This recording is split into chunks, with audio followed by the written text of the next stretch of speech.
Full transparency now. Mm. I stupidly watched this when Yeah, it came out. Fuego Bird already So seen it because he yeah, fucking sucks. I already seen it. So I'll put a dunce cap on my head for this this Yeah, me and section. Mario raw dogging it But right yeah, now, so they haven't seen it. This is their first 100% blind reaction. We're going into this bitch blind. Unless they're lying to me, but I don't know.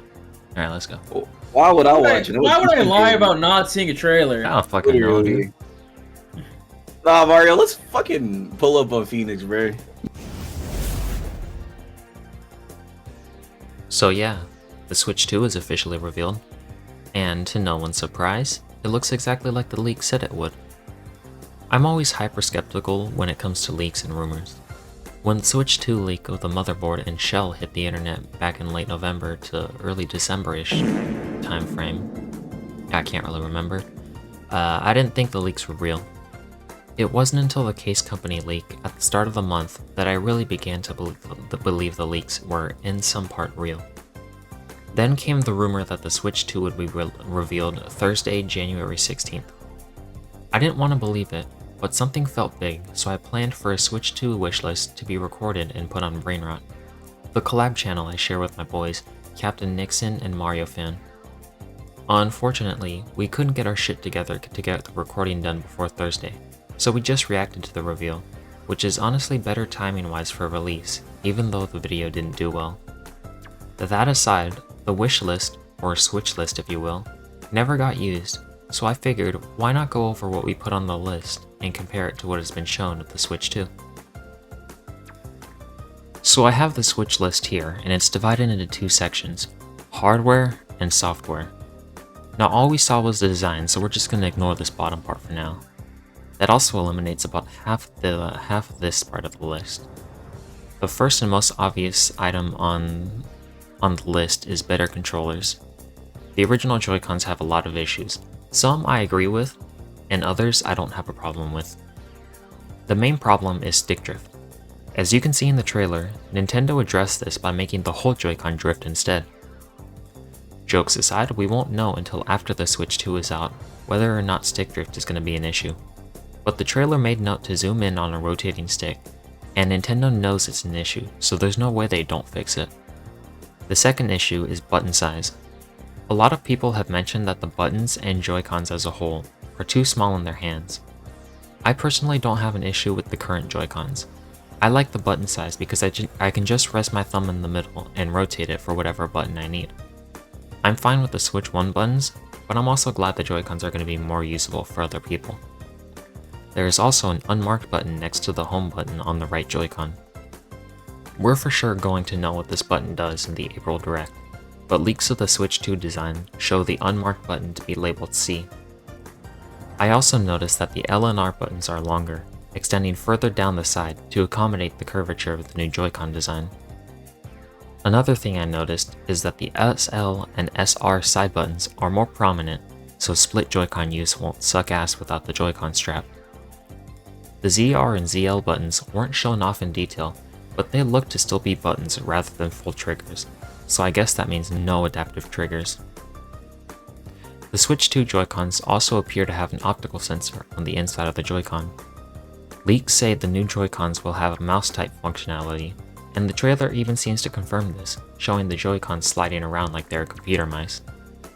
This could make game controls very interesting, but it will also make navigating certain menus so much easier. The most noticeable detail about the Switch 2 Joy-Cons is that they connect differently. Rather than sliding down rails, they snap in directly from the sides. There are concerns about the connector breaking easily, and I initially thought this as well, but looking at how thick the side piece of the Joy-Con is, I think the connector on the console will be just fine. And I'm pretty sure Nintendo knows that something so fragile would only hurt the console's sales and lead to a massive blow in their reputation. Right? They also removed the infrared sensor on the bottom right Joy-Con that was never used for anything, so hopefully a new set won't cost more than a new game. That's enough about the Joy-Cons. Another thing I hoped for is better battery in handheld, and while the battery life isn't confirmed, it has two charging ports, one on top and one on the bottom, so there's at least options for when it comes to charging.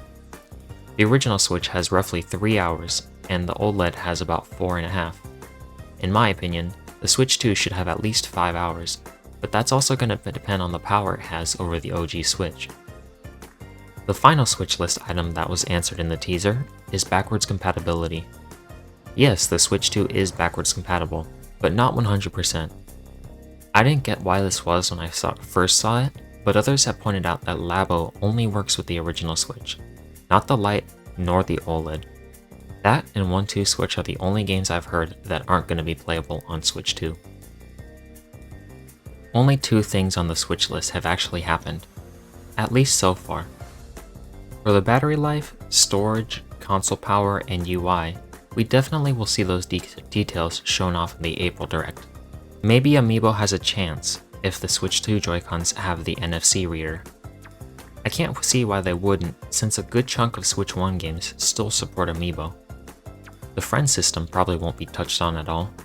The friend system will likely stay the same since the Switch 2 is just a sequel console, but I'm hoping for a way to communicate through the console rather than the shitty NSO app no one uses. Please Nintendo, just add voice chat to the console.